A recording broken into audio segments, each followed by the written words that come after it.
We are going to start on time in 1 minute.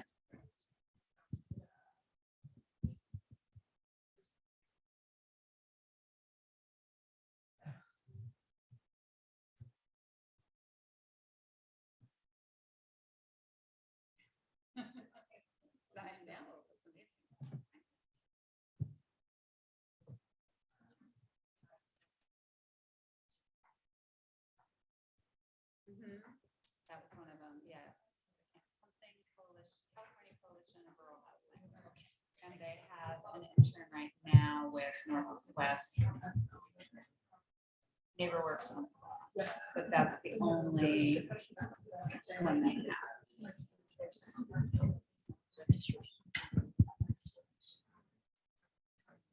Yeah. Thank you, everybody, for being so attentive. I appreciate it. We have amazing speakers today and also want to spend time with a lot of time, hopefully, with audience interaction. So I have a timer here that we have all agreed as speakers we need. So I'm starting it now for me. So when you hear that go off, that means they have 30 seconds. So welcome. I appreciate your interest in this topic and hope we can have a good conversation. So the way that we want to start off is having some comments from our panel and then spend about 30 or 40 minutes in conversation with the audience. So we're here today to talk about building, or as Kimie likes to say, deepening the bench in affordable housing. And I came to this the same way I think almost everybody did, of needing to hire housing development professionals to do this work that we need to get done and not being able to, and observing that when we are all hiring, we're often just hiring people away from each other. And that didn't seem effective.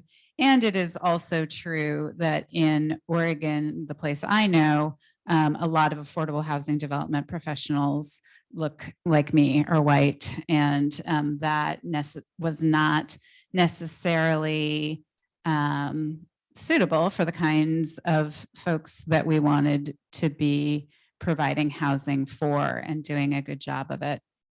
So I happened to have a conversation with former OHCS director Margaret Salazar, who said, hey, there's this training program in California we've been looking at. Have you heard of it? I think we should try to bring something like that to Oregon. It was the first time that it occurred to me that we didn't have training for housing development professionals, affordable housing development professionals, that was sort of specific to what we do statewide in a broad way that was connected to the development industry. And so I started asking some of these people what they were seeing around, and they had some really helpful and insightful things to say. I started learning about internship programs. We do have some great internship programs available to us, but I was honestly really impatient. Like, yeah, that's great. I have a position posted right now. But I learned actually in talking to our recruiters, like, I hear that you want to hire somebody from communities of color. We need to start that conversation earlier. We need for people to see that affordable housing is a career that you could consider if what you want to do is give back to your community and make a decent living, that's possible. So I've learned a lot in talking to folks about what's possible. I also learned from talking to then Director Salazar that there are other states like California has a program called Housing Development Training Institute that was working with graduate students and placing them in all of our wonderful organizations and really doing a great job of training people who could help you all do this work. In fact, Housing Development Center has a really amazing staff person who's a graduate of that program. So what about Oregon, right? What do we need? And is this something that we want to put our energy behind? So that's what we're here to talk about today. We have nonprofit executive directors that are here to share the concerns that they've seen both in their organization and in the community. We have some folks who are working in the education now who can share what they've seen from their seat and what is on offer and could be enhanced in our community. And then folks who are actually currently working on programs to help us out with this. So with that, we'll talk at you for about 40 minutes and then hope to have a conversation. That's such a good point you make. Thank you. Not my name is important, their name is. So we'll do introductions now.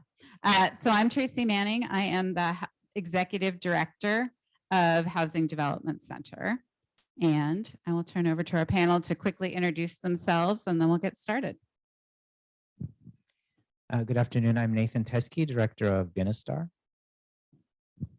Hi, I'm Julie Gibson, Executive Director of the Center for Real Estate at Portland State University.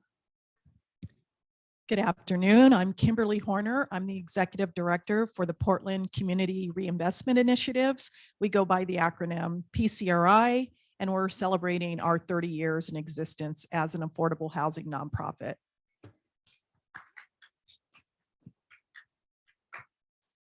Hi, I'm Kimie Weoka. I am the Capacity Building Analyst for the Affordable Rental Housing Division at OHCS.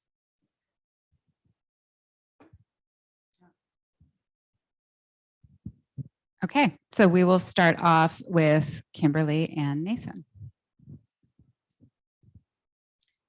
So good afternoon. As I just mentioned, I'm Kimberly Horner, the Executive Director for PCRI, and we are celebrating, as I mentioned, 30 years in existence.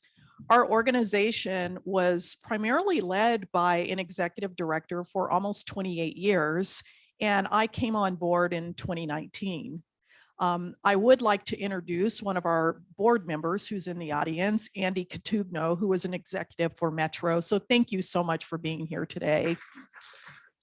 We also have a dear friend of our organization, and she's sitting in the back, Judy Silkey. So if you want to wave too, thank you for being here. PCRI was born out of the mere fact that there was a lot of discrimination that occurred in Northeast Portland, primarily to the Black community and low-income residents. The organization was developed as a result of a mortgage company targeting low-income individuals and Black people and getting them into very bad mortgage loans. And so at one point in time around 1992, it was discovered that this mortgage company was being investigated, and from there they were arrested for racketeering. Many African-American families at the time lost their houses to foreclosure, and there was a grassroots effort to try to claw back as many of these properties that were being lost through this process. And so we were able to claw back 350 homes. They were put in a portfolio, and that's how PCRI came into an existence. From there, we've developed a lot of affordable housing, primarily in Northeast Portland. And so when I got here in July of 2019, the board shared with me a strategy the organization has. It's called Pathway 1000, and we're to develop 1,000 homes in a 10-year time span. And coming from a larger city in Southern California, I said, we can do that standing on our heads. That's not a big deal to develop 1,000 units in 10 years. Well, as it turns out, it is a big deal. When I saw that we were very woefully understaffed, I said, where's our housing development team? We didn't have a housing development team. That team got hired by another organization to run their housing development team. We were in the middle of construction on 2 major projects, in the middle of lease up. And so that led me to believe that we needed to reach out and quickly assemble a housing development team. There were not enough people to fill those spots.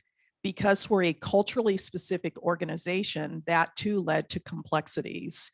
as a result of being culturally specific and building for a culturally specific community, we also hire resident services and property management folks to do this work too.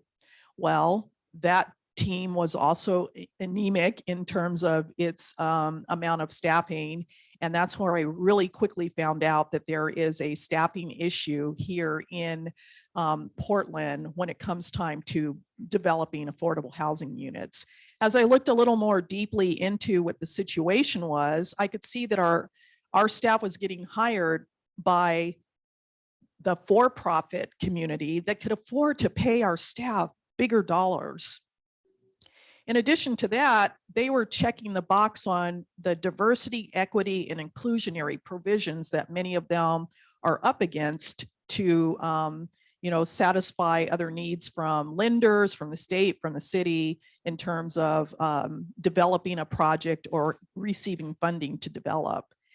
And that is one of the biggest issues that we find, in that our organization is consistently faced with the poaching of our staff, who's very talented, only for them to move to other organizations that can pay more money, or just simply have them on the sidelines and check the box in that they have, African-American female on staff. So I share that issue with you because I think many of you probably understand what that feels like to have your staff poached. But in addition to that being an issue for an organization like PCRI, it actually impacts our residents that we serve.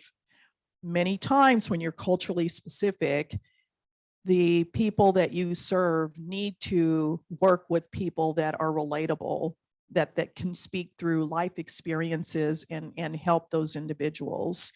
And as we shift away from that, it makes it more difficult to understand the challenges that our residents are having, because they're not able to have appropriate conversations.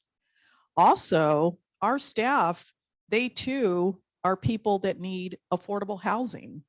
And so now we're faced with not only staff being shifted to other organizations to work for, because when you hop around from one job to another, a lot of people don't understand that that's actually a privilege for, I'm going to be very uncomfortable right now and say, for white people. Because when creditors look at credit scores, and when you try to build your credit, they look at your employment history. And when the Great Resignation walkout happened, you had people of color leaving jobs. And I'm saying to individuals, you don't really understand what that means to your actual income for future and your borrowing ability, especially if we're trying to bridge this generational wealth gap that's occurring. You don't get to hop around like that. And when the music stops, you might find yourself without a chair. And so in addition to it being an impact to the workforce, for a culturally specific organization that primarily hires lower income individuals and people of color, it's a big impact when they skip around. And so I share that with you from lived experience. Also, coming from economic development, there's not a lot of women of color that are doing economic development. And so when you're in conversation with real estate brokers, when you're in conversation with big developers, there's also a little bit of being sidelined, because people are not used to seeing folks of color, folks of different races, folks from different religions participating in this field. And I'll tell you, we talk about STEM, science, technology, engineering, and mathematics.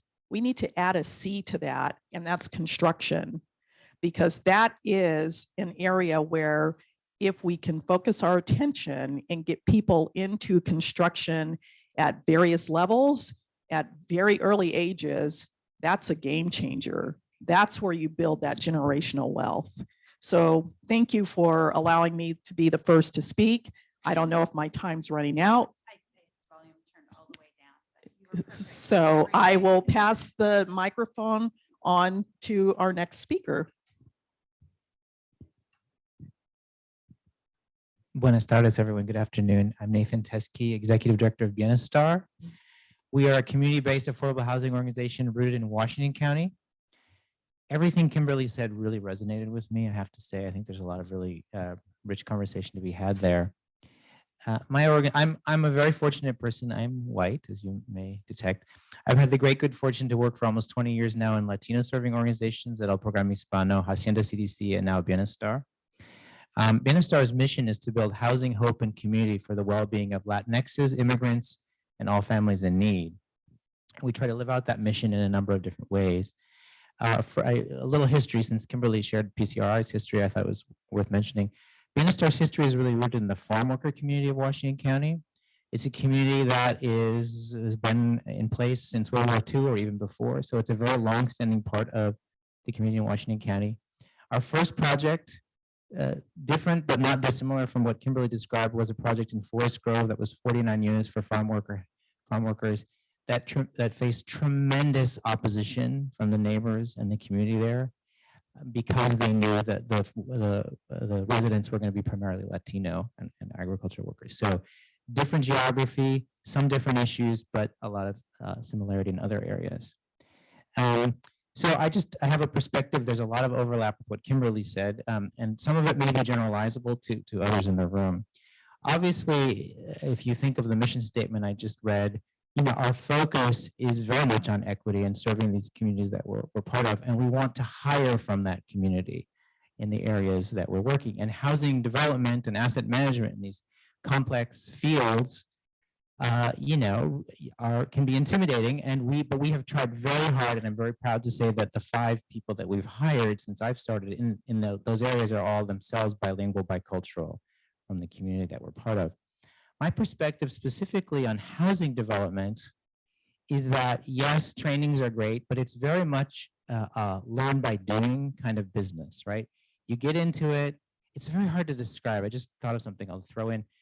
You all may hear from time to time other organizations say, oh, we want to get into housing development. That's like really cool and trendy. And more power to them. But I always tell them, like, really? Why? Do you know what you're getting into? And the fact is, it's kind of one of those things that you don't know what you don't know, right? Like, until you get into a deal and realize that every deal can die like 12 million different ways along the way, and that developer fee that you were counting on to fund your staff next year suddenly just shrunk by half, or the lease up just got delayed 6 months, or whatever, all those things, like, you don't know what that feels like till you're in the deal, I think, until you're actually experiencing it. Anyway, so I do feel like that experience of doing 3 or 4 deals really is the way you learn how to do this work, because you really see all the issues that come up and all the challenges that come up. So in hiring, also like PCRI, we're a nonprofit. Our salary scale does not typically match what you might see in the for-profit sector, right? So in hire, now that's something we're all working on to try to improve.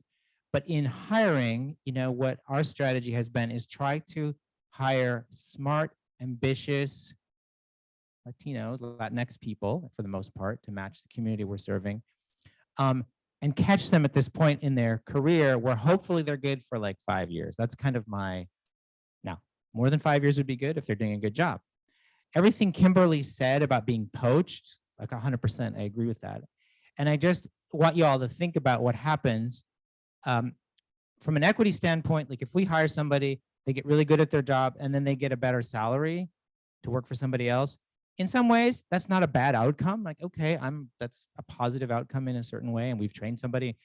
But we also sort of become then the farm team, right, for these other bigger developers. And again, everything Kimberly said, I think, is accurate in terms of, I do see the box checking that happens. Any funders in the room, there's a lot of box checking that goes on applications. I really urge you to become savvy about all of us developers, how we are looking at those applications and thinking about that. And it can, unfortunately, lead to that box checking that we're talking about. But the other thing that happens, so on the one hand, you say, well, okay, it happens. Nothing is forever. Someone gets a new job. There's nothing wrong with that. But when you are a small to moderate size organization, it also creates tremendous organizational instability, right? You've hired somebody, you've invested in them, you took them at a point where they were learning, they did 3 or 4 deals, And now they're moving on, and suddenly you're back to square one potentially, right? You're like, okay, well, let's go start the whole treadmill all over again, right? Let's go hire somebody, and then just knowing that in 3 or 4 years they might get poached again. So obviously all of us in this on the community-based side and the nonprofit side are working hard to pay better salaries, to be good employers, to offer the job to be as attractive as possible. But one thing that I think we do offer that is also very important to me in this work is not just hiring people from the community we're part of, but matching them up so that the buildings we build and the projects we build actually match community need, right?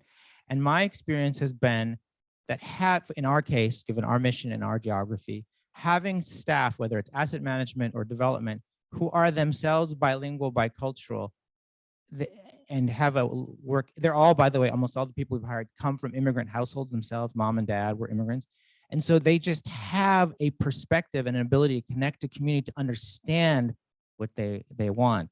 I could cite endless examples. We chose in our project that we're working with Housing Development Center on in Hillsborough to add 4-bedroom units. Why? Because we were listening to the community. We chose to design the kitchen and the relationship to the living space in a totally different way than we started out with, because we were listening to the Latino community and the Somali community that we were engaging as well. I could go on and on and on. There were many aspects in all the projects we're working on where the design, the development, the mix of units, all sorts of things are being driven by the community. I don't think we would be able to do that if we did not have the staff who themselves were bilingual, bicultural, able to connect to the community, understand and engage them. Just to throw out a simple example, most of the staff that work in our property management are themselves, from that community. And so one of my staff, Erica, had the idea early on, it's like, well, when we're starting this engagement, let's get the maintenance guys in to talk about what they're seeing every day at our property. Well, the maintenance staff at our properties were themselves Latinos, bilingual, from immigrant families, and they had tons of things to tell us that were very useful. So I'm not sure where this is all ending, right? It's like we hire with that lens. Achieving the hiring goals that we have itself is an accomplishment from an equity standpoint. But then the way we develop and build and serve also is driven by that. So in my mind, that's a very strong equity outcome. And, I try really hard not to be the farm team to the bigger guys.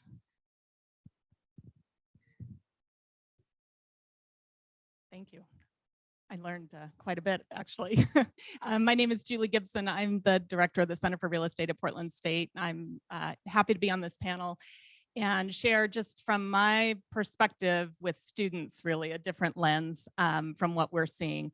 But from the outside looking in, I think maybe naively, but hopefully in a hopeful perspective, that this is a fantastic time for the affordable housing industry to attract new talent. And the reason is twofold. So first of all, we've all been on this career journey during COVID, and we've all really looked at ourselves, our careers, every area of our life. And I have seen everyone from my friends to colleagues to people on my board making career shifts, not, yes, some for money, but many because they have said, what am I doing with my life? I really want to do more for my community, or I want to help people. And we have benefited from someone coming to academia, to our team in property management, from the property management world, leaping over to academia, and it wasn't for the money. So I say that just thinking that really it's a unique time right now, and I would hope that and expect to see some brand new folks coming into this industry, but you all need to let them know that of the opportunities that are there and be out there in front of the business community, in front of populations, not only in your projects, but in areas that maybe you haven't historically been recruiting from. And second, such a large population of workers today, and certainly by 2030, are in the Gen Z and the millennial population. I've read several articles lately, and I work with these students, and they think sometimes differently than my generation and those before me, and their values and what they want from work align quite well, I think, with the nonprofit world. So we do need to pay attention, though, to what's important for them, both from a recruitment perspective and a retention perspective. So some strategies, just a handful to share with you. I think we do need to think of recruitment as creating a strategy. No longer, especially in this tight labor market, can we just throw a job out there and hope that they will come. Really being intentional, spending time with your staff to identify the needs for the roles and the populations that you would, is your A list that you really want to fill that role with. And then getting creative about thinking about where to market and where to reach out beyond what you've typically done to attract a diverse interview pool. I think starting with being willing to offer entry-level positions. I know this is painful when today you have a need at this level, but I hear over and over in all sectors of real estate and housing that people are trading talent and not a lot of new people are coming in. And so thinking about offering entry-level opportunities for high schoolers, for college students to find the industry, and also offering internships. So internships are a great way, and you may think, oh, I don't have the time to put together an internship. However, it does not have to be a full-time experience during the summer. Students at PSU, for example, the majority of them are working their way through school. They're working part-time. Could they work 10 to 20 hours a week for your organization? Being able to earn a salary, but also getting exposed to your firm, the roles and your mission and what you do, getting for you to try them on for size and vice versa. I was talking with a property management CEO with Trinity Property Management. We've been really active in putting together resources for internships for the property management industry because we have new degrees in property management at PSU. And Dave Seiler said, you know, we hire many interns every year. And yes, it's a win if they come work for us the following year when they graduate. But it is also a win for the property management industry and for our firm if our interns are hired by our competitors. And the reason being is when that intern graduates and goes and works for my competitor, the intern is touting our praise of what an amazing experience they had at Trinity. And really that's informal marketing. So it's a win for the industry to bring new people in. And if every organization is creating opportunities for new people to find the industry, to do job shadows or internships, eventually your organization can win as well, even if you don't win immediately by hiring that student. Thinking creatively about where to advertise, I think we'll touch on this, but there are some national groups that cater to, really their mission is to create awareness for commercial real estate, and I include housing in that world. So REAP, R-E-A-P, the Real Estate Associates Program is one that is a national group. They offer training. The Adventures in Real Estate Group is another one. They offer Excel modeling and financial classes online, and it's really geared toward BIPOC students. Advertising to HBCUs, advertising at PSU, very self-serving. But right here in our local community, our school has the most diverse freshman class with about 60% of our students being people of color. Close to 40% are first generation in their families to go to college. And we have real estate classes. They're taking real estate finance, valuation, property management. And we at PSU, our top priority with our strategic plan from 2018 is to create awareness and pathways for our students at PSU to find roles in real estate outside of home brokerage, which is where they go, and realize too that if they care about their communities, many of them want to build wealth in real estate personally and are doing our property management classes because they want to own real estate someday. And I think exposing them to this field in affordable housing is a tremendous opportunity for us and other schools. But we need your help, and we partner with the industries to create opportunities to learn. So I will just say, if you want to guest speak, if you want to be mentor students, getting in front of those students is obviously fantastic for them, but you also might benefit by creating a relationship with those students. Finally, there are initiatives, I'll just touch on it.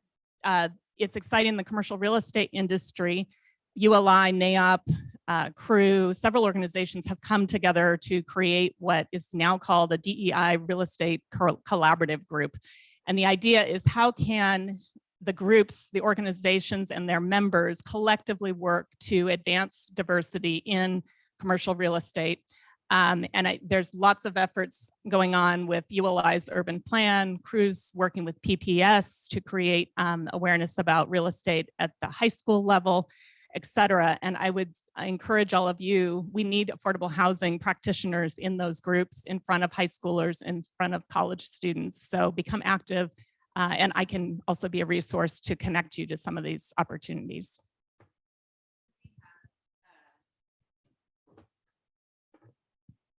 We will put together a resource list from this session, from some of the things that folks have mentioned on stage, and through the magic of Housing Oregon, we'll distribute it in some way.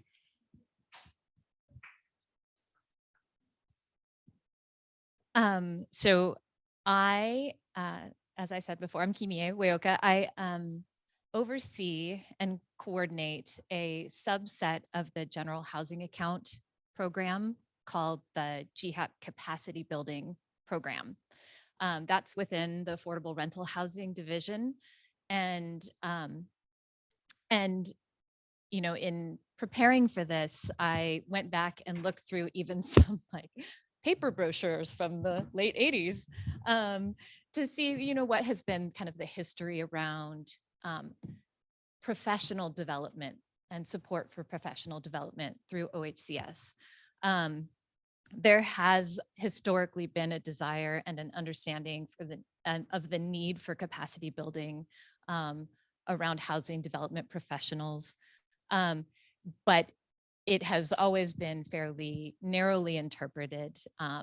And so some of the current offerings that support professional development are pretty specific program-based training and technical assistance. And that is kind of across OHCS, but really generally based at program level. Recently, OHCS has really started thinking about this in a more ecosystems sort of approach. And so stakeholder engagement that we started back in 2019, just before the pandemic really hit, a lot of that engagement resulted in deepening the bench as a priority issue within the housing development professions. And so we started to frame out some strategic moves with the capacity building funds. Back then, things kind of went on hold for a while. We had some staffing turnover. But in the last year, I've had reestablished communication with a lot of the affordable housing developers, nonprofit organizations, and housing authorities around this same issue. And again, it still rises to the top, like Nathan and Kimberly were mentioning. So we are in a place now at OHCS where we are looking to be more intentional and strategic around how we address this issue. And so one of the cool things is that the GHAP capacity building funds are relatively flexible in how we interpret capacity building. And so capacity building around this area doesn't have to be limited to training and technical assistance. And we can be thinking about capacity building in how we support organizations through these grants in all kinds of ways, like for example, and forgive me, I'm out of practice speaking to large groups or even being around large groups. So if I'm a little like shaken.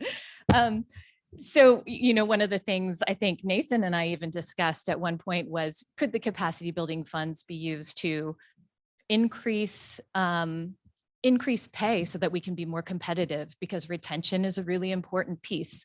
And And, you know, these funds have been used in the past to pay for staff and for operations, and it's not a far stretch or a big flex to think about how can you use those funds creatively, as long as we leave the interpretation, the door open to flexible interpretation. And that is something that we are able to do with these funds, and we're really looking forward to and excited to do.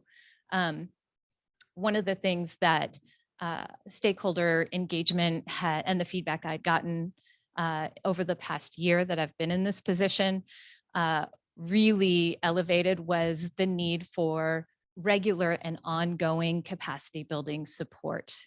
Not only offerings like asset manager training, cohorts being offered, or potentially developing a housing developer boot camp program, but also the regular capacity building general grant that used to come out every year and was a reliable source of capacity building funds.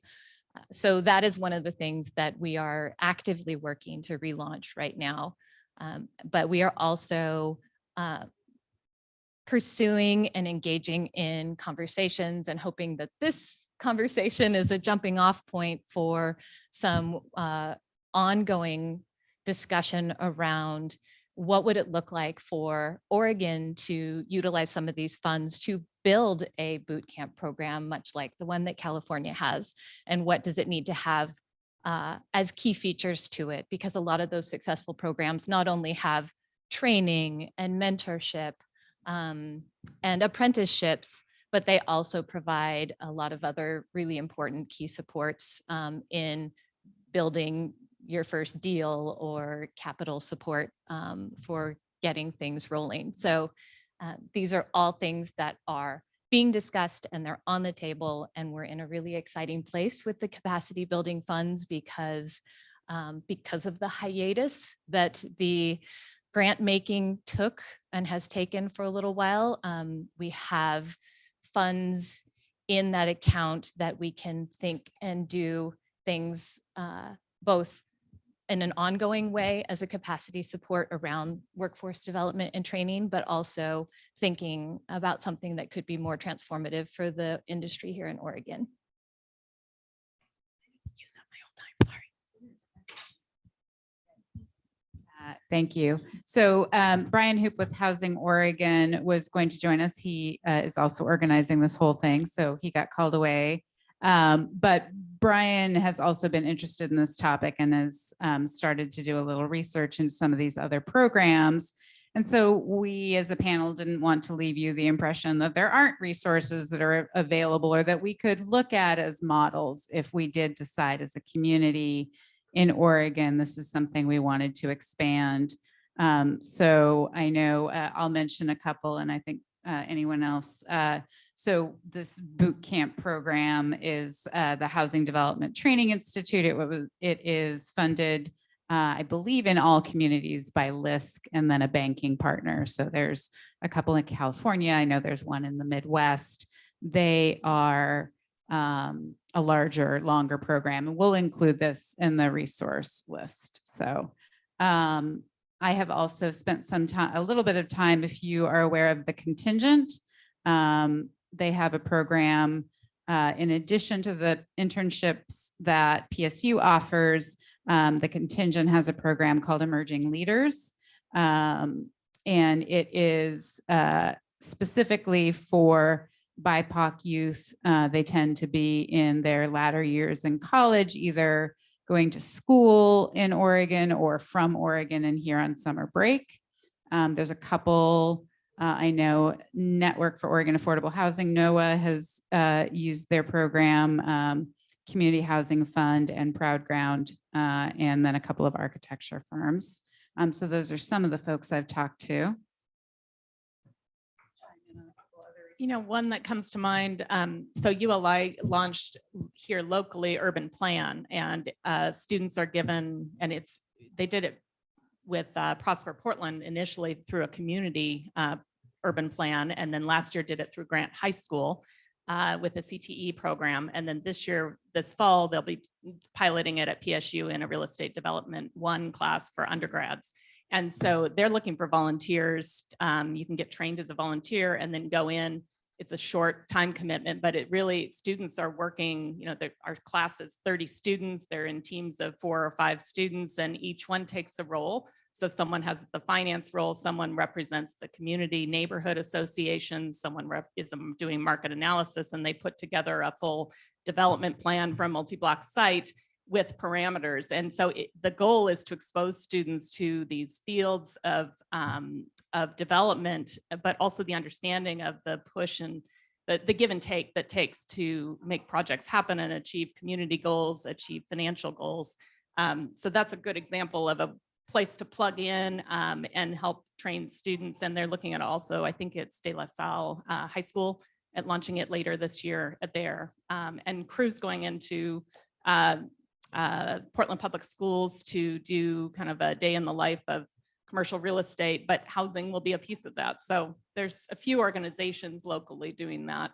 And then these national groups, there are internships offered through various organizations like ICSC and some of these other nonprofits that are more real estate focused too. So we can put together that list.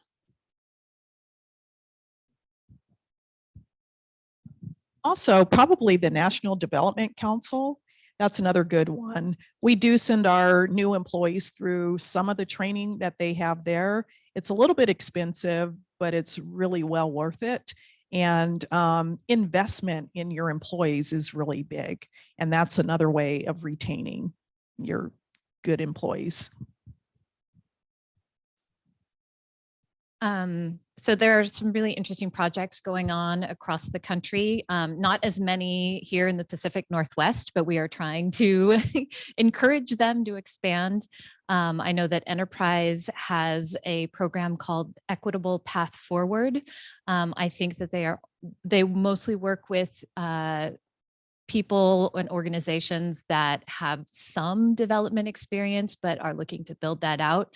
That is a BIPOC focused program, but that is providing a lot of those pieces of mentorship and capital and project support.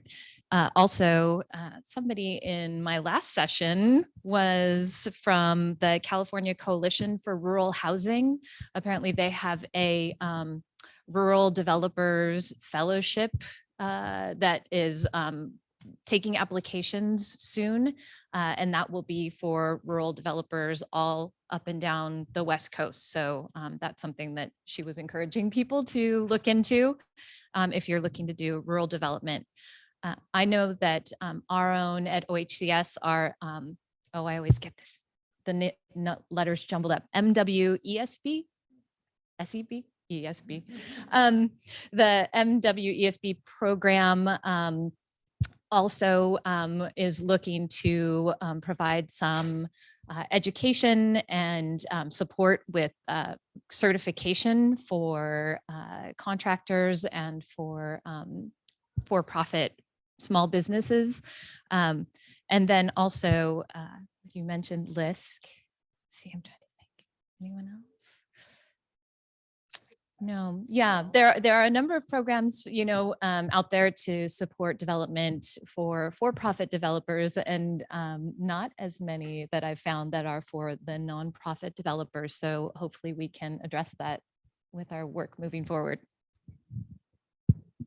Couple other things. There are some affordable housing competitions, national competitions, and I'm thinking creatively. If I put my recruiter hat on, I would seek out those programs, go attend those programs either virtually or in person, and try and get a hold of those students. They've all got an interest in affordable housing if they are competing on teams, and there's several teams. So B of A, Bank of America Merrill Lynch does one in the Bay Area. It's virtual up until the point that the teams compete in person, the finalists, and then HUD, I believe, also does a competition nationally. Great. Thank you very much, panel, our experts.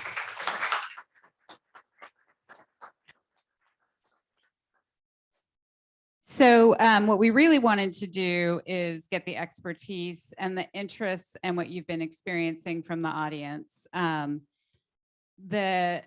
think we've done a decent job of outlining what we're seeing as the challenge and some threads that we could pull forward for possible solutions. But I think what it feels like to me in the field, so I did a terrible job of introducing myself earlier. So the Housing Development Center only does consulting with nonprofits and housing authorities to do development and asset management work.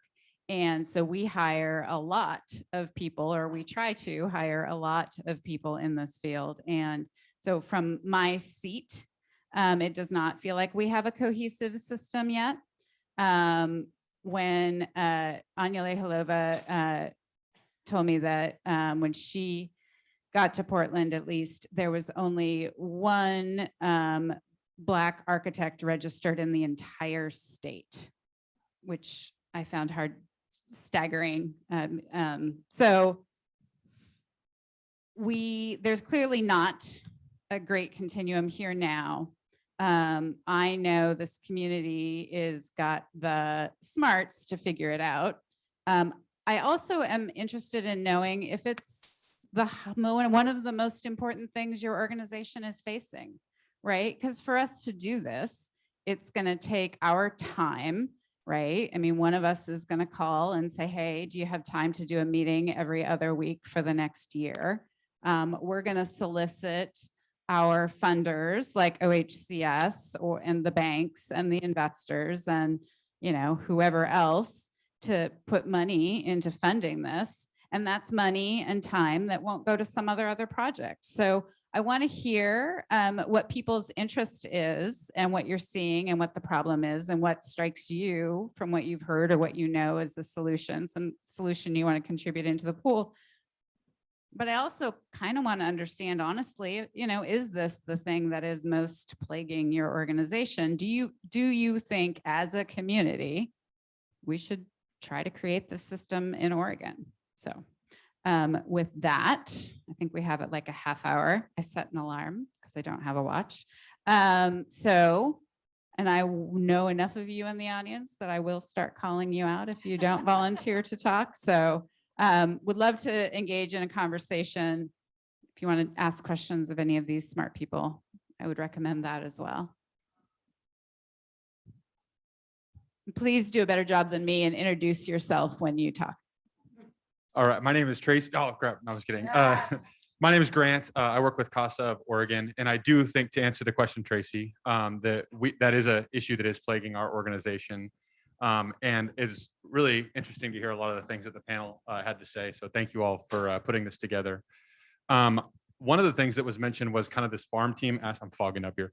The farm team aspect of the culture of like nonprofits and how the turnover can be high, and then they're moving on to bigger and not better necessarily, but just higher paying benefited with better benefits, all that stuff. So anyways, do you think that there is room for a strategy to almost embrace that farm team aspect of the situation that we're in, and using that to move people through and up into these other organizations, and kind of building your culture of our nonprofit organizations upwards into the for-profit sector, and then kind of being a little transparent about knowing that maybe this isn't your end game, but we don't want to kind of get in a situation where we're having turnover and unprepared.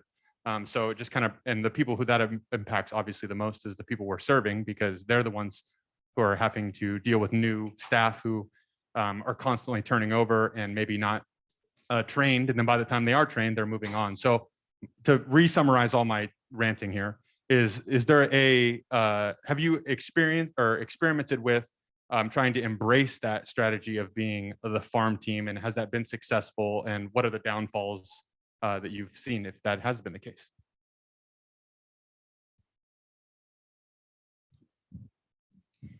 For PCRI, I think we already recognize that.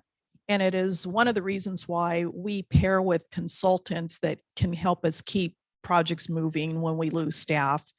We also, or I also have a goal to pair with consultants that will roll up their sleeves and help train our staff and allow for that opportunity to occur. And that's why we work with HDC, because they're willing to do that.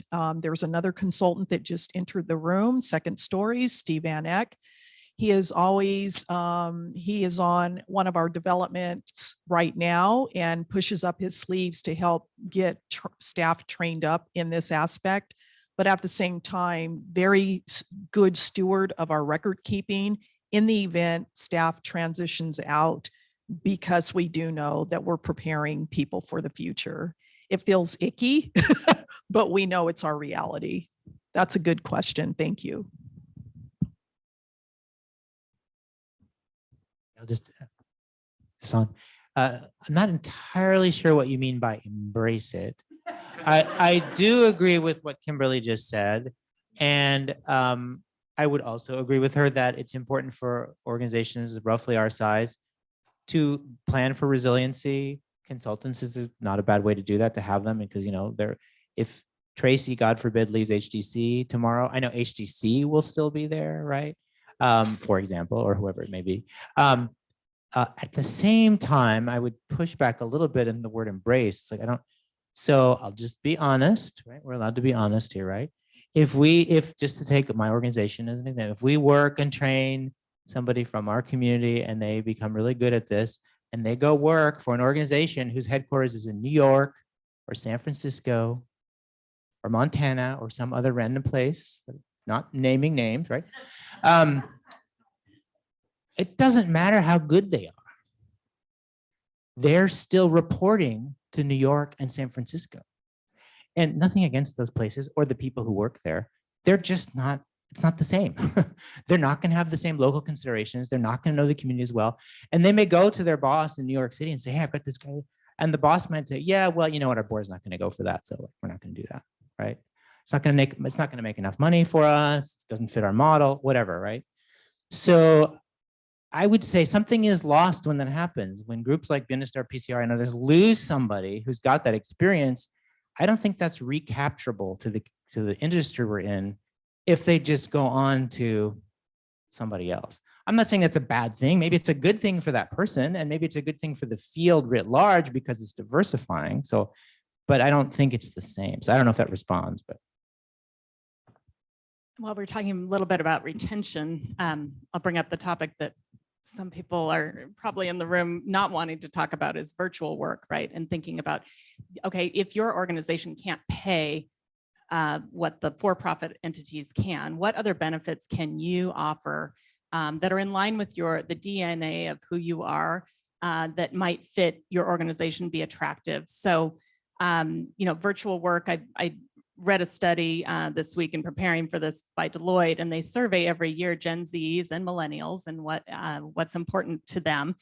It's 23,000 respondents. 75% said they would prefer working patterns where they split their time between remote and on-site, or have the option to do remote a portion of the time, yet only close to just under 50% of organizations actually offer that. And as we move forward with, you know, we'll see how this all shakes out. However, change has happened. It is here to stay to some degree. So maybe you can offer virtual work or flexibility in some way. You know, we just saw Hacienda go to a 4-day work week. Rethinking really what those benefits are that your community, your employees that you want to attract, that you want to retain, what's important to them. Can you maybe make some big shifts or big, you know, what seems in your world like a big change that would be a big change for your existing employees to say, yeah, you know what, these things are important to me. Flexible schedule, work-life balance, because if I go work for the big for-profit company, I may or may not have that. So thinking about that, I think, is important. And then I read a quote, which I loved. So this gal, Colette Stahlbaumer, is the GM for Microsoft, and they were talking about an article in Time magazine about the future of work. And she said, think of it more like a career playground rather than a career ladder.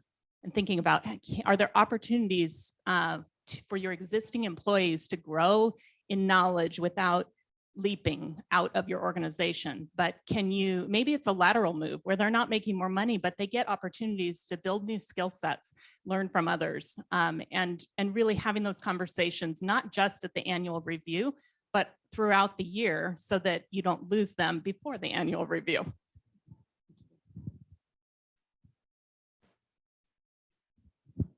Hi, I just kind of want to piggyback on the, oh, sorry. I do that too. I'm terrible.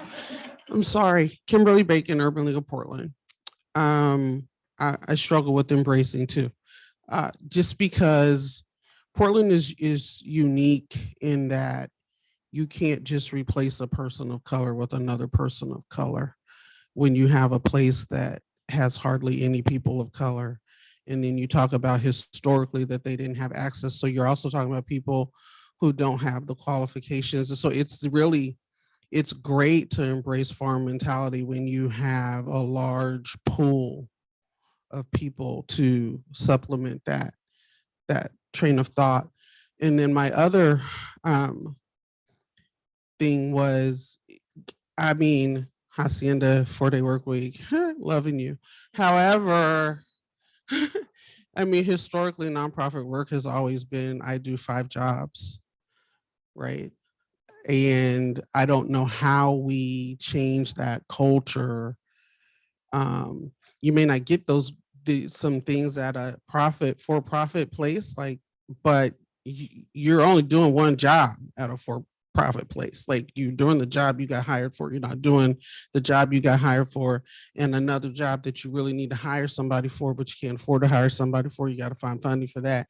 And then the people that just left, because now you got to do their job until you find somebody, and then until they get trained, and then you get offered a job that pays more money, and you like, and you only got to do one job, and you like, look,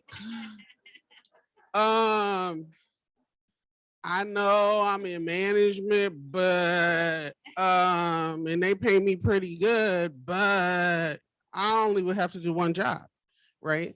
So I think we have to change the culture of nonprofit work so that it's become okay that, like, I've known my whole career that any job I got on the nonprofit side, I was going to have to do more work than I did on the profit side. I just knew.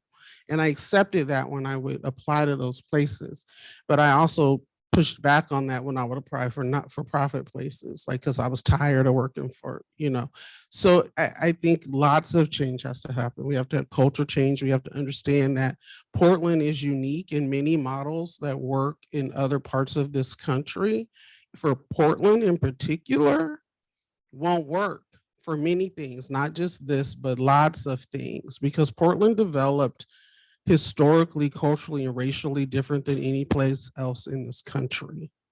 And I think that we have to acknowledge that and know that, and having people who come in who didn't grow up here, who don't know its history, and who try to do things like this is also detrimental. So I just want to say that. That was a lot. Sorry. Thank you.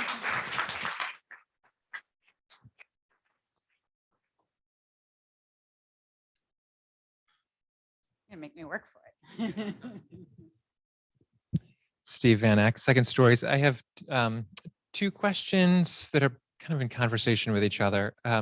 One of them, looks at all of the goals that we have as a state for the number of units that we know that we need in order to serve the people who live here, and kind of modeling towards, like, what does that really take? How many people does it take to actually hit those goals? We've talked about that. And I'm wondering if PSU, if you have answers to that, if that's being looked into, that kind of modeling. And the other part is around the capacity building side on OHCS. What does the capacity of the capacity building program look like? Is it gonna grow? Where's this going? So those are my questions. Unfortunately, I do not have the answer, but I'm writing this down and going back with it. No, we have not done any studies on how much it would take labor-wise to support the resources that have been provided to the industry. And I was just trying to think through, I've read the DLCD's draft of the housing needs analysis that just came out recently. And I don't recall there being an analysis of what sort of human resources would be needed in order to actually make that work or meet those goals. So I also wrote a note here, talk to DLCD about this piece that seems to be. Oh, I'm sorry. Actually, Department of Land and Conservation. Yeah. Yes.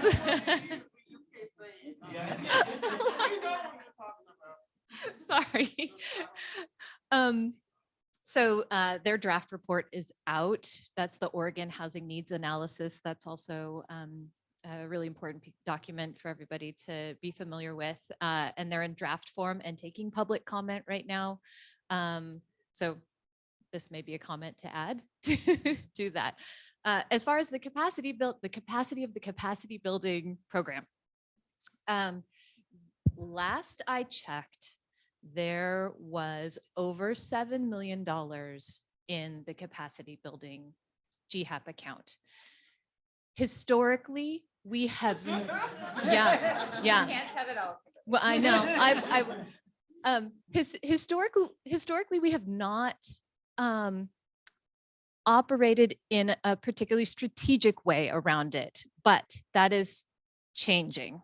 And I think that aside from the fact that I am the only one working in the program right now, that would be a capacity issue, but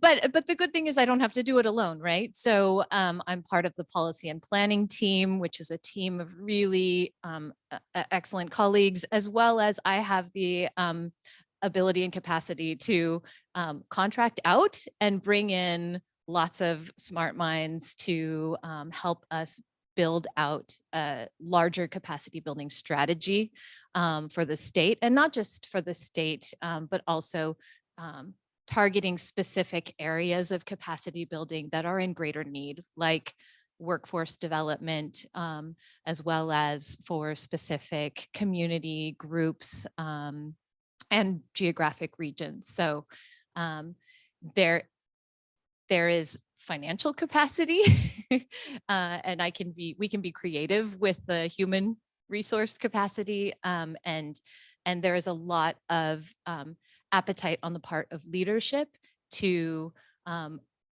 develop a larger strategy and be much more thoughtful and intentional about how we utilize these funds moving forward.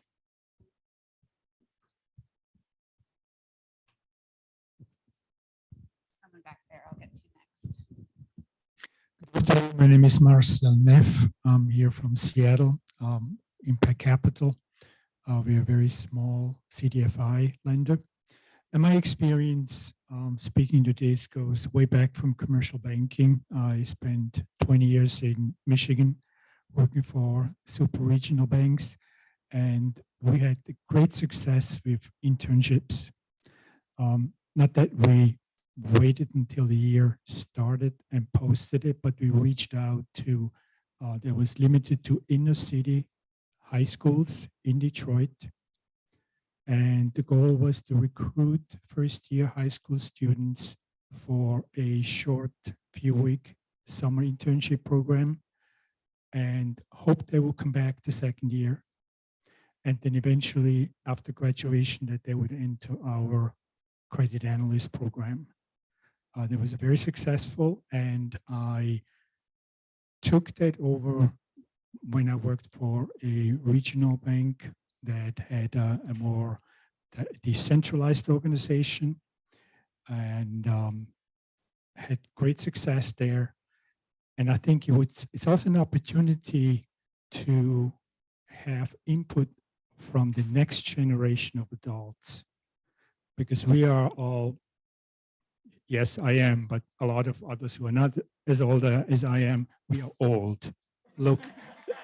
Looking at from a 20+ year person. And these are the people who are going to set the tone for tomorrow. And I think an intern can give us that flavor of what's going to come tomorrow. And I think that's an opportunity we can get, in addition to maybe throughout the year, add up a list of little projects. And then when an intern does come, we don't have to struggle and find work for that person, but can say, hey, can you put this together, this table together? Can you do this here? Can you review that? And it makes the job interesting for that person. And it's actually going to create a potential benefit. Okay, so one back there and then over here. I will prompt you to maybe get at some of the questions I was hoping to answer today, like what should we be working on here? Judy Silk from Heritage Bank. And I wanted to ask, and it's kind of going back, we talked about Oregon being a kind of a unique animal, but we are limited in the number of, people in the BIPOC community that can be, resourced for certain positions. Panel, do you feel that Oregon is so unique that going out of state for recruitment for certain positions is just not what we want to be doing right now? We should be developing in state, or again, maybe it's not so unique that we can go outside to fulfill some of those BIPOC positions that we'd like to fill in the affordable housing arena? I'll take that question. For our organization, we look in-state first. We would love to hire in-state. But when we recruit, the application pool is very slim. And so our recent hires have come from Hawaii, Iowa, Minnesota, Tennessee, and it's very unfortunate. We would love to have the folks that we need in our organization representative of the community and from the community, but it's just not there right now. I was even hired from out of state. When the recruiter came to me and said, congratulations, Mrs. City Manager, the board has hired you to lead the organization. And I said, well, what is she talking about? I know I came from city government. I'm not hired for city manager. And she said, oh yeah, you represent about 3,000 residents. You have 35 employees. You have 7 departments, and you have over $500 million in assets. You're running a small city. After I collected myself and picked myself up from the ground, I thought, oh my gosh, she's right. The idea and the notion of having flexibility with work schedules and working remotely, we can do that with certain positions like human resources, some of people in finance, but for the most part, you can't do construction from home. You cannot throw that hammer that far. You can't screw in that nail from that far. Same thing with maintenance. The same thing with property management. You have to be on site.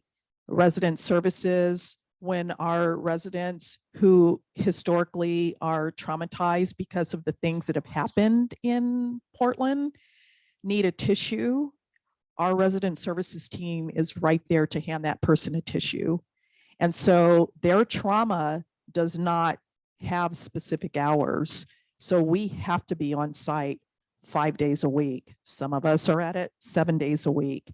So while we would love to offer a lot more flexibility, we try in some areas, but we also have, when you talk about low-income housing tax credit projects, there's a whole reporting requirement that goes along with the work that we do, and it is ongoing. When we receive funds from the city or the state, there's a lot of reports that go with that. So it doesn't allow for us to have that level of flexibility that other industries have, but it's a great idea.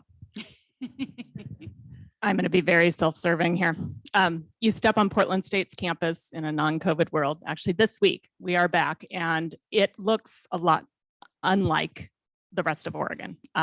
So no, it is, we have 60% of our students, not 80%, who are people of color, and our Black population is under 5%. However, we do in our own backyard here have students who average age is 27. Many of them come with work experience because they're working their way through school, who are looking for opportunities for good paying jobs. And many of them are pay is not number one. I have had numerous students this year tell me one-on-one, it's not about the money. I really just am excited about property management, right? And imagine how much more they might be excited about affordable housing and doing good in the communities in which they live. So I think looking at schools like PSU and others, the population is there, but going back to the point, which I know is painful, that creating opportunities for students, graduates to, and high school graduates and college to onboard, right? That opportunity to bridge from schooling into the industry. What does that look like, and what does it take from the industry to create entry-level jobs? I have had several jobs come my way to post to master's level students. And we have a big range of students coming right out of undergrad, going into the master's, to transitioning, and they're 40 or 50 years old and everything in between. But almost every job that I get from the affordable housing industry is actually for undergrads or grads, says affordable housing industry or LIHTC experience required or preferred. Maybe sometimes you think, okay, well, I'll put it preferred because I'd rather not, I'd of course rather have someone come in with some knowledge, but that eliminates 99% of our students who are not going to apply for that. So I would say if you're willing to train the affordable housing piece of it, but maybe take someone who has been in lending, right? And they can learn the affordable piece, right? Just thinking a little differently. I know it's painful in the short term, but in the long term, it brings in a new population to the field.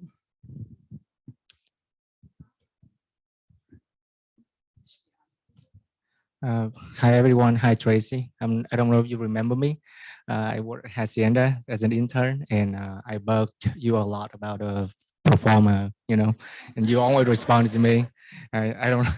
So thank you for that. Let's go back to creating a stronger future for the affordable housing workforce. I appreciate that you sharing a lot of strategy about how to retain talented, individuals. One thing that I'm asking is, what about the decision-making power? Is it a problem? Is it an issue for welcoming someone into the organization? To, most of the culturally responsive or specific, organization, we are working to address historical, racism, discrimination. But I have heard story from a lot of employees who work for, nonprofit, culturally specific organization, that their voice doesn't matter there. So is it a problem, and how are you addressing it?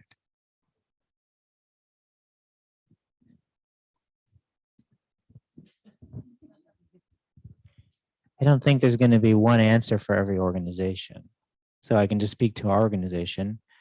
We try really hard to create an open culture so that staff, from the line staff all the way up, have a voice in the programs they're running or the developments they're working on. In our case, nonprofits are governed by a board of directors. So what you're describing is not just dependent on the executive management, but also the board of directors, right? And how open the board of directors is to sharing decision-making and so on. So, but I think it's a good point. If I could just touch back on something I said in the opening, like if you're going to be making development decisions, like, do we put 4-bedroom units in this project, right? Not very common in the affordable housing field, as an example, right? That's going to make the financing a little harder. You're not going to get quite the amount of rent you would with a smaller unit. So it's going to create a few challenges in the pro forma. Well, you need to have a voice of somebody in the organization who has the power, or at least the ability, to express that opinion and what's the benefit is to have that go forward. So I think each organization is going to be different. I'm pretty sure the organizations that are culture specific pretty much all try to empower those voices, but of course each organization will have its own culture. For our organization, I always tell people, I need you to be way smarter than me. And so I always look for people to provide some professional guidance. I don't want to be the smartest person in the room. I'm not. And so I need that intelligence coming my way. I also need that intelligence coming from our residents. I need them to whisper to me when things aren't going right at a property, or if they see a specific crime happening. But it is sometimes, when you're sitting in the big girl seat, it's harder for people to come to you and share. I think there's some intimidation, but keeping an open door policy for that is something that I try to embrace. Also, I sometimes think that people think that their job description dictates how people feel about them. My maintenance department, they do not have any idea how much I would like to go to a unit and do nothing but help rehab that unit. Sometimes it's very difficult to sit in the big seat and just make decision after decision after decision. It's more interesting at times to build something, to sand something down, to fix stairs, but I don't always have time to engage that way. But it doesn't mean that I don't respect that. I love every aspect of what we do in this industry, but time doesn't always permit. Thank you. All right. So speaking of time, Kimmy said she's got $7 million laying around. I heard that. I bet most of you wrote that down. Heard a lot of pitches for interns here. I want to come from a place of abundance, right? There's resource, there's time. From what you've heard today, from what you've been thinking about, from your experience, what should Oregon do?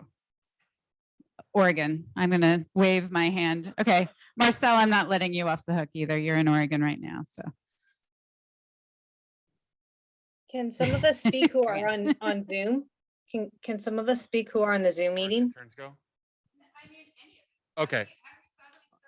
Well, I just wanted to give a shout out. There's a couple programs, specifically one I've worked with, the Oregon Commission for the Blind. They do an internship program, and it's just giving an opportunity to people who may be getting passed over in other situations, and then also what they can bring to people's work environment. So anyways, that's just a kind of a pitch for the Oregon Commission of the Blind if you are looking to get some good interns. Good, thank you. Try to remember to add that to our list. Hi, I'm Dan Elliott. I'm with Oregon Housing, and this is for you, Julie. Hatfield Fellows. Okay, we've been successful in recruiting and not only pulling, I think at least 4 or 5. And we've hired every one of them. In fact, I lost my one Hatfield hire to the country of Sweden because she was so good at what she did for us. She's solving their carbon 2040 issue and plans over there right now.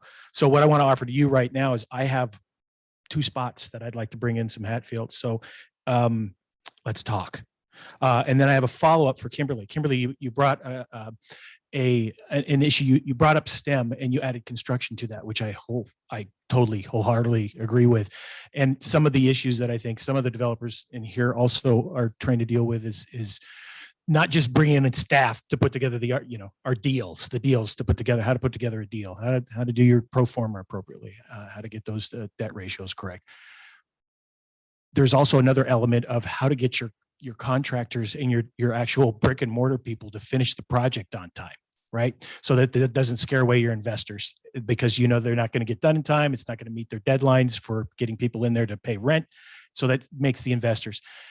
Since COVID and over the last couple of years, have any of you seen any, as for Tracy, have you seen any issues around that or concerns that is really you're seeing in that construction field part of that? And so can you elaborate on that, either of you? You also better tell us what a Hatfield Fellow is because we're all interested now. Oh yeah, when I came on board, I was working with HDC on our LIHTC construction project, Kingham Parks. It's 70 units.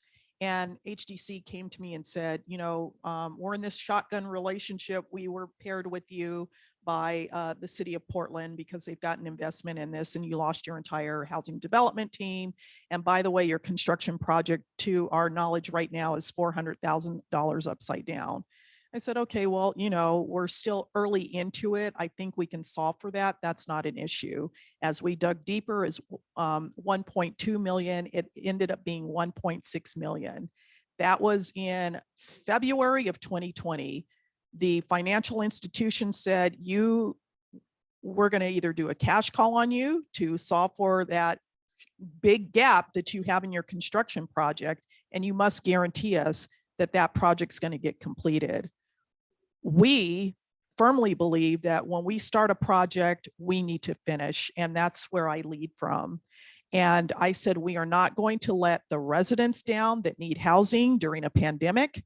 And we're not going to let down the financial institution that stepped up to the plate to fund this project, as well as the other lenders. Worked very closely with Colas Construction to try and get them to guarantee that they would bring their general contractors on, and they did. We even hired additional help to get it leased up on time.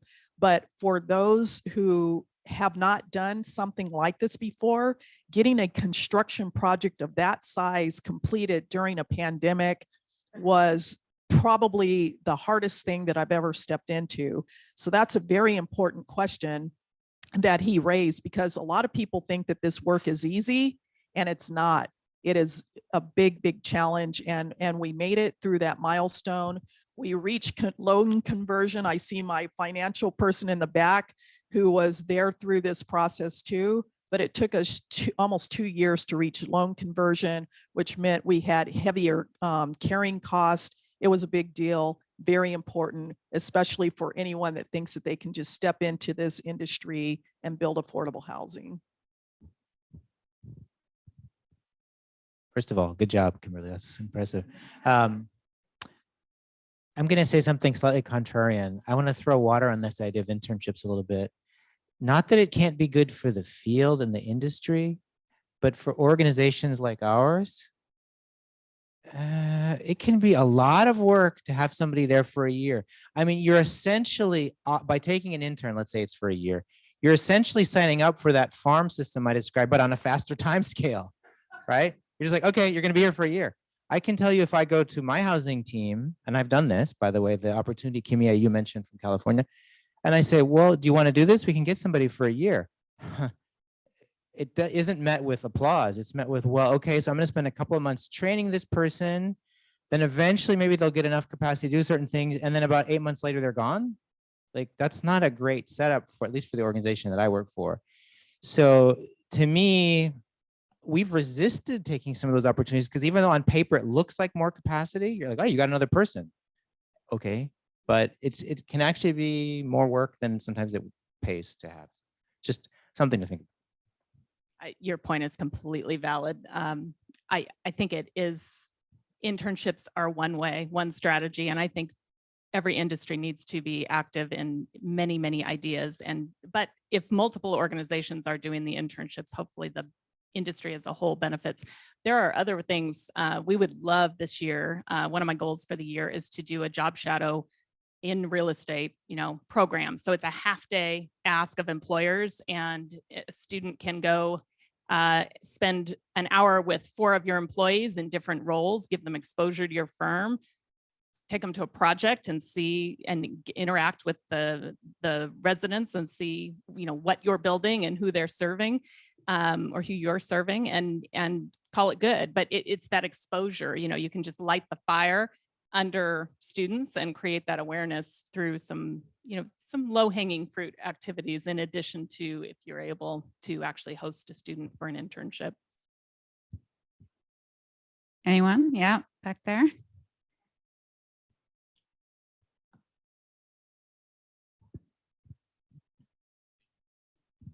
Hi, Brandon Breezig, Central City Concern. And I kind of have quite a few thoughts on this whole thing. And I definitely hear the point about internships. And I think that one kind of strategy that was talked about earlier that Julie mentioned is entry-level positions. I think assistant positions, I started as an assistant developer at CASA of Oregon, was my first job in Oregon.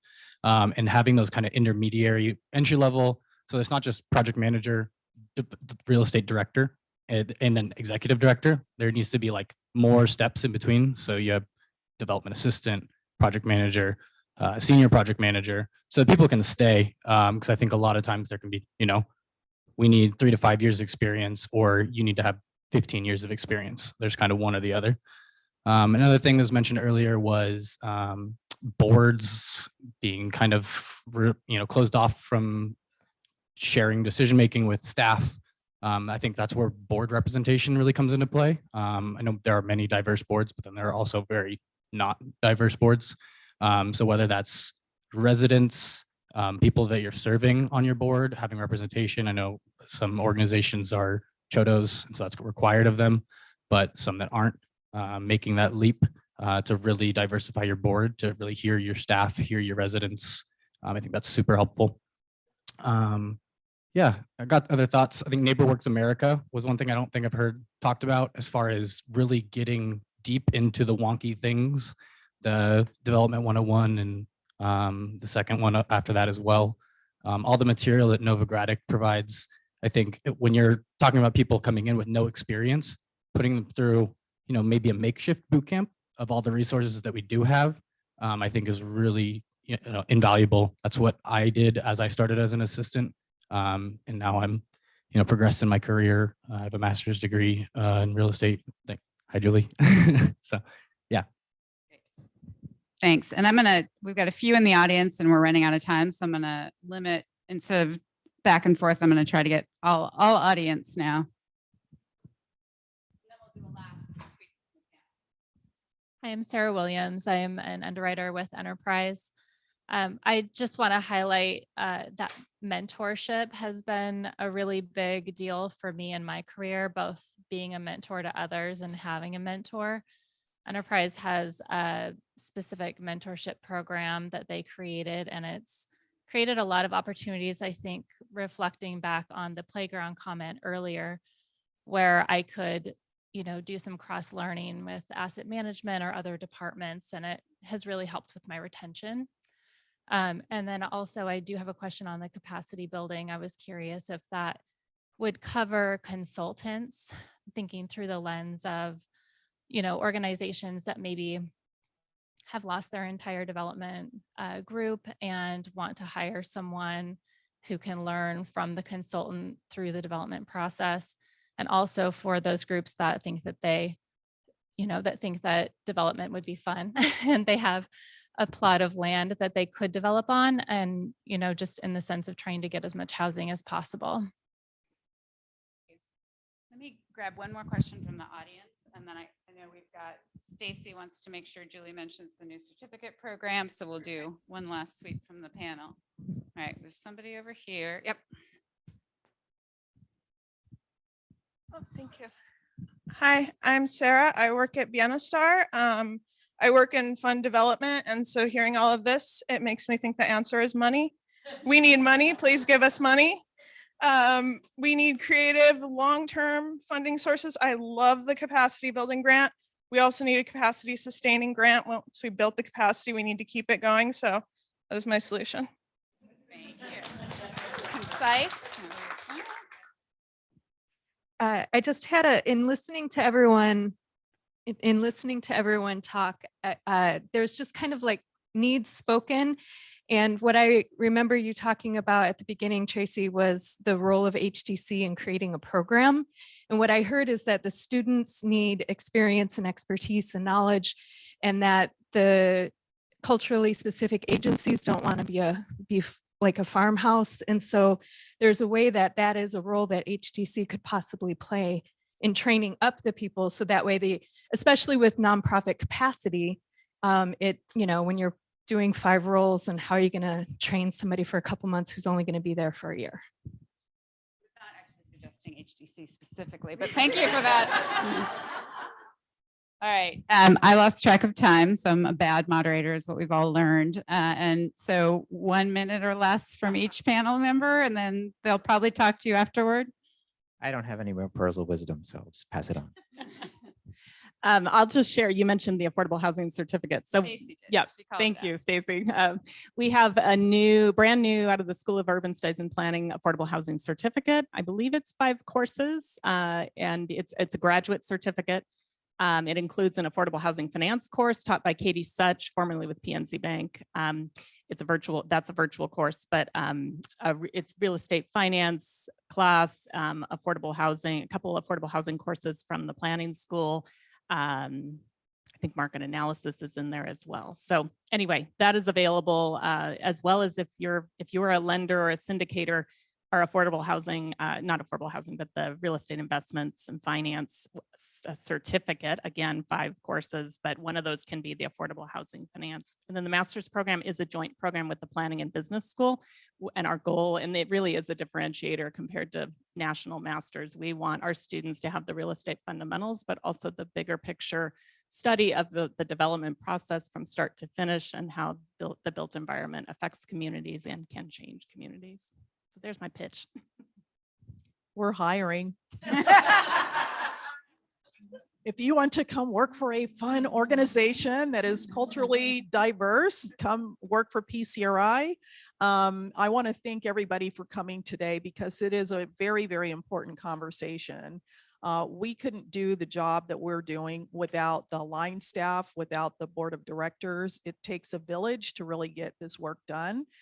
So thank you to those teams too. I see my newest hire, Anthony Arkaki. He comes from Hawaii.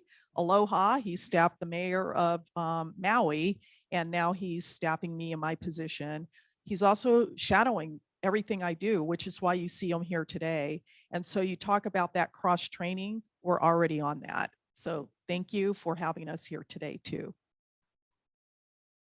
Okay, I'm going to try and answer both. Yes, consultants are absolutely an allowable and eligible expense within the general capacity building grants.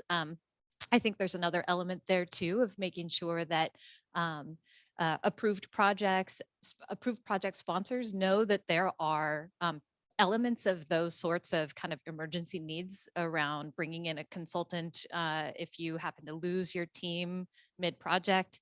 Some of those things can be part of your come from your project budget, and I don't know if everybody always knows that, but absolutely the capacity building grants can contribute to that, as well as the long-term support. The general capacity building grant that we will be relaunching, and I know, I'm sorry, I've been saying this for like 6 months. It's been in procurement's pipeline, I swear.